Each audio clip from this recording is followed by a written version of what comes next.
Imagine boarding a ship that the world believed could never sink, and just 4 days later, you're fighting for your life in the freezing Atlantic Ocean.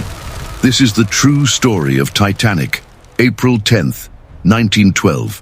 The largest and most luxurious ship ever built left England on its maiden voyage to New York. People called it a floating palace. It had grand staircases, elegant dining halls, electric elevators, and comforts that most people had never seen before. For many passengers, this wasn't just a journey. It was the beginning of a new life in America.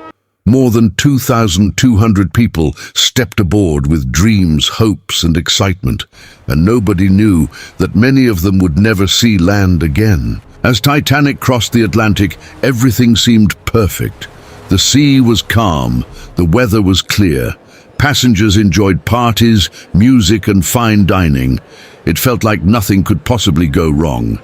But far ahead of the ship, a silent danger was waiting. Throughout the day, nearby ships had sent multiple warnings. They reported large icebergs directly in Titanic's path. The messages arrived. The danger was known, yet the ship continued moving at high speed. Then came the night of April 14th. The ocean was unusually calm, too calm.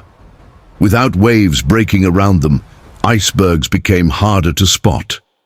Just before midnight, lookouts suddenly noticed something in the darkness. An iceberg, directly ahead. The alarm bell rang. The crew reacted immediately. The ship turned, engines reversed. Everyone hoped it would be enough.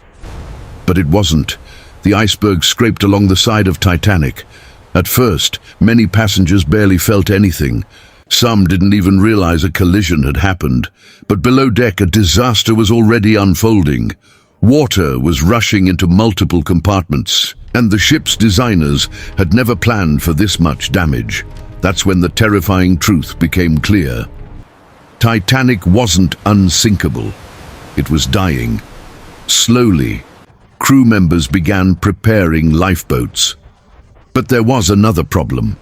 There weren't enough lifeboat seats for everyone on board. Think about that. More than 2,200 people, but not enough room to save them all. As the situation became serious, confusion spread. Some passengers refused to enter lifeboats because the ship still looked safe. Others couldn't believe Titanic could actually sink. Minutes turned into hours. The front of the ship sank deeper into the freezing ocean. Families were separated. Friends said goodbye, and panic started replacing hope. Then the impossible happened. The bow disappeared beneath the water. The giant ship began breaking apart. Lights flickered. People screamed. And one of the greatest engineering achievements in history was collapsing before their eyes. At around 2:20 in the morning, Titanic vanished beneath the Atlantic Ocean. More than 1,500 people lost their lives. Many survivors later said the worst part wasn't the sinking, it was the silence afterward. A dark ocean, freezing water, and hundreds of voices slowly fading away. The tragedy shocked the entire world. Investigations followed. New maritime safety laws were created, and the disaster changed ocean travel forever.